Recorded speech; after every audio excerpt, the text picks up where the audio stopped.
দ্বিতীয় বিবাহ করতে লাগবে না প্রথম স্ত্রীর অনুমতি, এই বিষয়টা নিয়ে সামাজিক যোগাযোগ মাধ্যম সহ সব জায়গায় একদম সয়লাব অবস্থা এখন চলছে। আসলে কি আইনের কোনো পরিবর্তন হয়েছে বা না আইনের কোনো পরিবর্তন হয় নাই? এই বিষয়টা মুসলিম পারিবারিক আইন অধ্যাদেশ 1961 6 ধারায় বিবাহ নিয়ে যে বিধানগুলো ওইখানে খুব সুস্পষ্টভাবে বলা আছে। তাহলে এই বিষয়টা আলোচনায় কেন আসলো? 2021 সালে মহামান্য সুপ্রিম কোর্টের একজন আইনজীবী মুসলিম পারিবারিক অধ্যাদেশ আইন 1961 6 ধারাকে চ্যালেঞ্জ করে একটা রিট দায়ের করেন।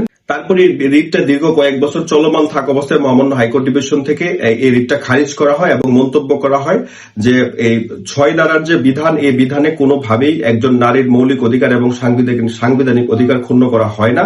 কারণ যে সালিসি পরিষদের মাধ্যমে যে সিদ্ধান্তটা দ্বিতীয় বিবাহের ক্ষেত্রে নিতে হয়, এই সিদ্ধান্তটার ক্ষেত্রে প্রথম স্ত্রীর অনুমতি সাপেক্ষে এখানে সালিসি পরিষদটা গঠন করা হয় এবং পরবর্তীতে সালিসি পরিষদের মতামতের ভিত্তিতে দ্বিতীয় বিবাহ করা হয়। সালিসি পরিষদ গঠনটা কিভাবে করা হয়? বরাবর যিনি দ্বিতীয় বিবাহ করতে ইচ্ছুক তিনি সংশ্লিষ্ট চেয়ারম্যান বরাবর নির্দিষ্ট ফি সহ একটি দরখাস্ত দাখিল করবেন, কেন কি কারণে তিনি দ্বিতীয় বিবাহ করতে চাচ্ছেন, এবং ওই দরখাস্তে তিনি প্রথম স্ত্রী বা স্ত্রীদের অনুমতি আছে কিনা এটা উল্লেখ করে দিবেন।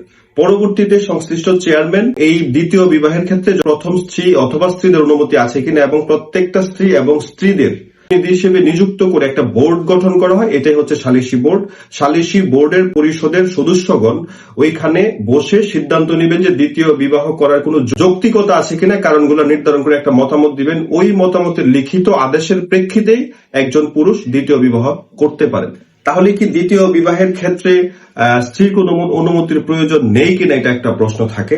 অবশ্যই প্রয়োজন আছে, কারণ সালিসি পরিষদটা গঠনই হয় একটা স্ত্রীর প্রথম স্ত্রীর অনুমতি সাপেক্ষে। সুতরাং অনুমতি সাপেক্ষে গঠিত সালিসি পরিষদ থেকে যে সিদ্ধান্ত আসে সিদ্ধান্তটাকে আমরা সালিসি পরিষদের সিদ্ধান্ত হিসেবে গণ্য করে থাকি।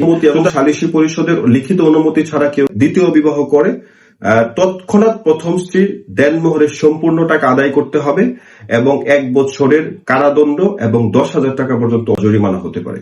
ধন্যবাদ।